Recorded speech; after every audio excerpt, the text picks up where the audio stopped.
तो सबसे पहले हम देख रहे हैं ग्रामीण एवं नगरीय शासन। ग्रामीण और नगरीय शासन। अब ग्रामीण शासन का मतलब गांव का शासन, और गांव में जो शासन है ना, वो हमने देखना है। इसके लिए एक अनुसूची जोड़ी गई थी, आपको याद रखना है नाम, अनुसूची 11। अनुसूची 11, और अनुसूची 11 है वो है ग्रामीण स्वशासन से संबंधित। ग्रामीण स्व शासन, गांव का अपना शासन हो, उसके लिए 11वीं अनुसूची जोड़ी गई थी।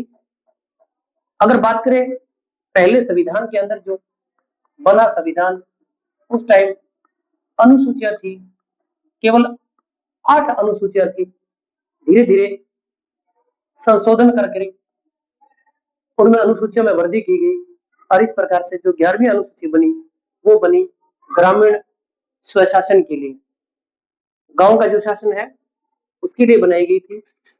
और इसमें जो अनुच्छेद है वो आपको लिखना है। अनुच्छेद 73वां जो संशोधन है, 73वां संविधान संशोधन, संविधान संशोधन है, वह किया गया, और उसके तहत गांव में स्वशासन की व्यवस्था है वो की गई।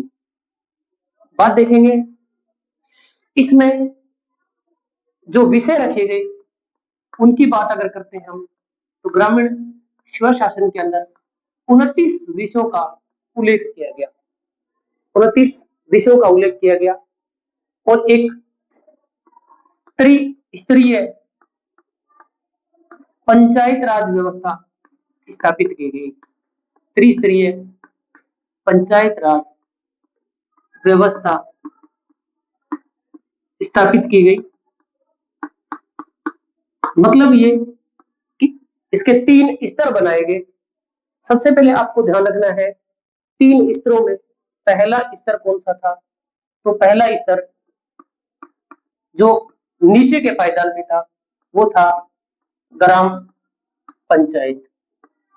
बात करें निचले स्तर पे, दूसरे स्तर पे था वो था पंचायत समिति,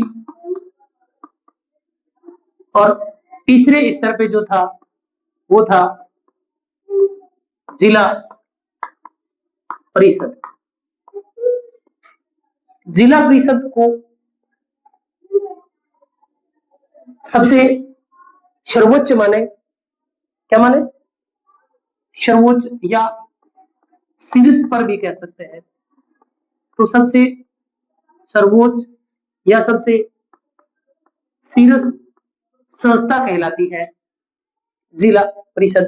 पंचायत स्तरीय व्यवस्था में सर्वोच्च जो संस्था मानी जाती है या शीर्ष जो संस्था मानी जाती है वह है जिला परिषद।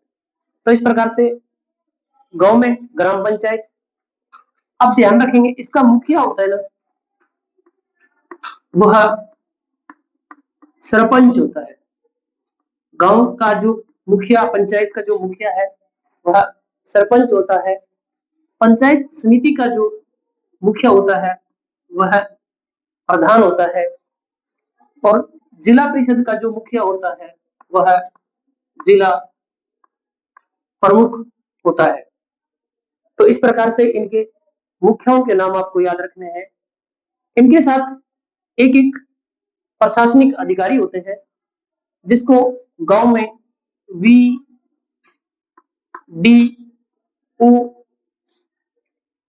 ग्राम विकास अधिकारी कहते हैं। ग्राम विकास अधिकारी कहते हैं गांव में, जो ग्राम पंचायत का लेखा जोखा रखता है। सरकारी रिकॉर्ड ग्राम विकास अधिकारी के पास सुरक्षित होते हैं। इसी प्रकार प्रधान के साथ बात करेंगे तो यहाँ BDO होता है, जिसको बोलते हैं ब्लॉक अधिकारी या ब्लॉक विकास अधिकारी के नाम से जिसको जाना जाता है।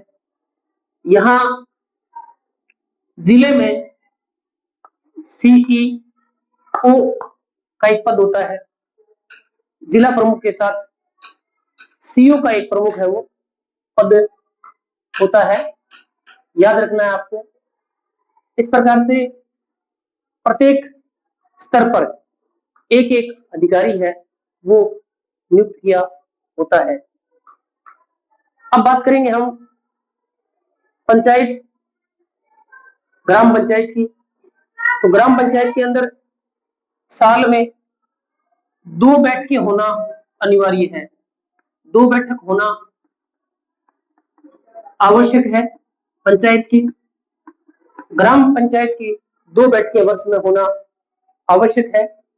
6 महीने से अधिक का समय नहीं होना चाहिए।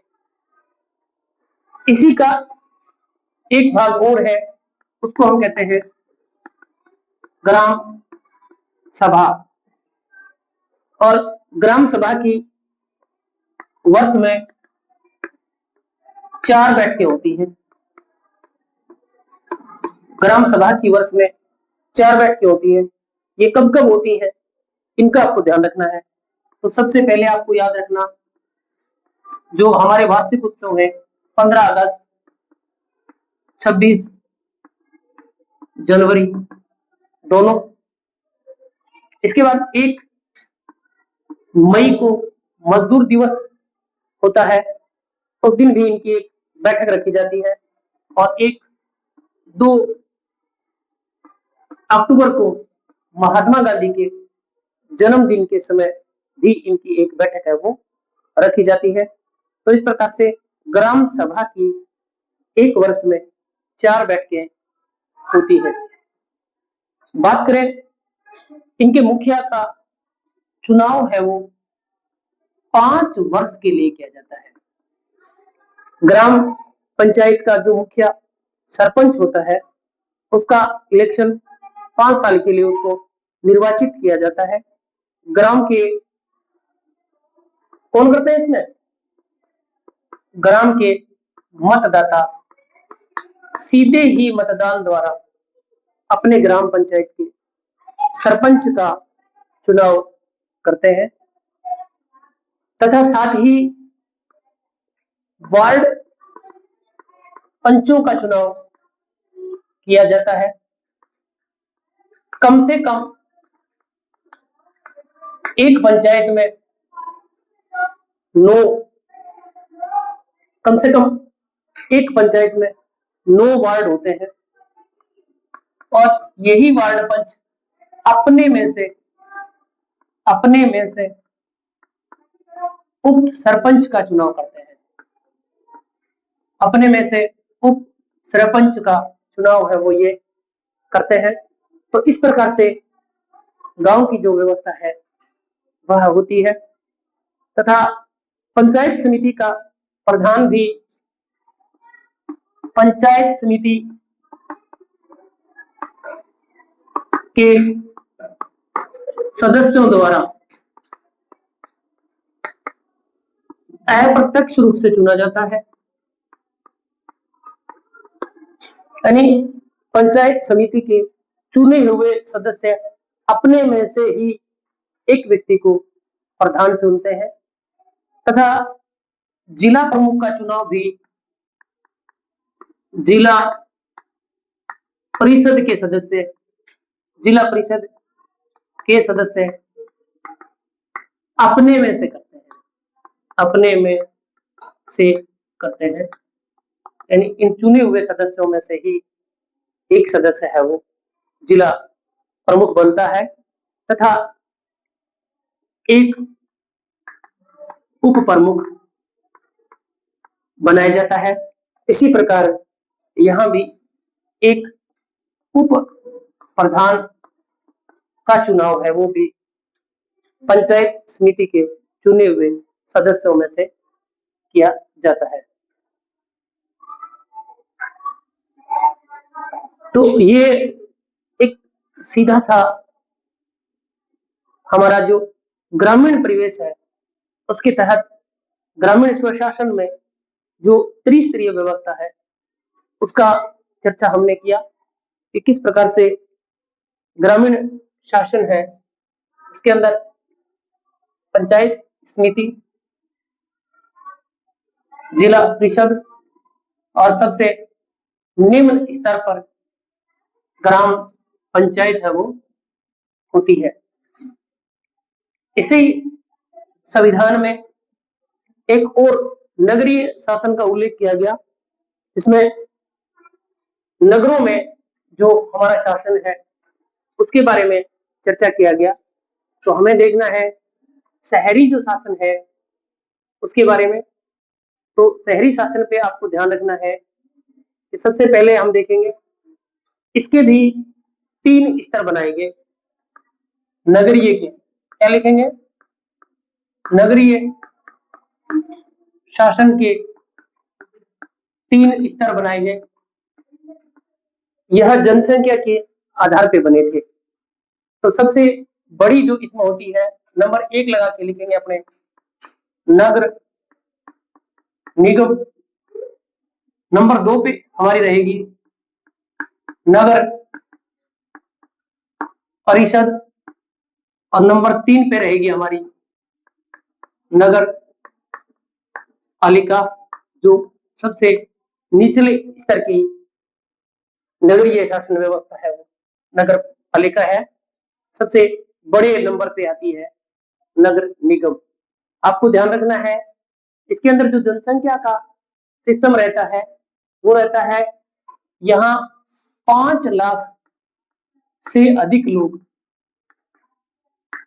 और 1 करोड़ से अधिक आय वाले एरिया को नगर निगम के तहत रखा जाता है।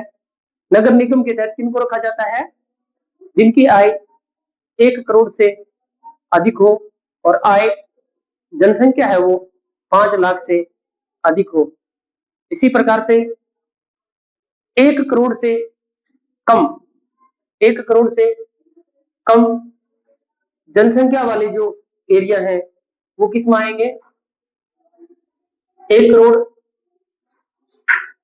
से कम आय वाले एरिया है वो आएंगे नगर परिषद में। और इसमें जनसंख्या है वह भी 5 लाख से कम होती है। 5 लाख से कम जनसंख्या है वो इसमें होती है। तो यूं लिख सकते हैं कि 15,000 से अधिक व 5 लाख तक की संख्या जहां पे है वह एरिया नगर परिषद में आता है और इसकी आय 1 करोड़ से कम होती है। इसी प्रकार 15,000 तक की जनसंख्या वाले क्षेत्र है वो नगर पालिका के अंदर आते हैं। 15,000 से 1 लाख की जनसंख्या यहां नोट करेंगे। 1 लाख से अधिक और 5 लाख तक की जनसंख्या होनी चाहिए और यहाँ 15,000 से 1 लाख तक की जनसंख्या जहां है वह एरिया नगर पालिका के अंतर्गत आता है। तो इस प्रकार से हमने देखा कि हर एक एरिया के अंदर कहीं नगर निगम है, कहीं नगर परिषद है, कहीं नगर पालिका है। आपको ये भी याद रखना है कि इनके जो अधिकारी होते हैं, जो जनता के द्वारा, अधिकारी तो नहीं कह सकते, निर्वाचित जो व्यक्ति होता है, मुखिया जो होता है, उसको महापौर कहा जाता है। महापौर याद रख लेना। नगर निगम का जो मुखिया होता है उसको महापौर कहा जाता है और नगर परिषद का जो होता है उसको सभापति कहा जाता है और नगर पालिका का जो मुखिया होता है उसको कहते हैं नगर पालिका अध्यक्ष। तो इस प्रकार से यहाँ जो निर्वाचित व्यक्ति होते हैं, जो मुखिया, उनको महापौर नगर निगम में, यहाँ सभापति और नगर पालिका के अंदर नगर पालिका अध्यक्ष के रूप में वो जाना जाता है। तो ये हमारा एक छोटा सा चैप्टर था जिसमें हमने देखा ग्रामीण शासन और नगरीय शासन को।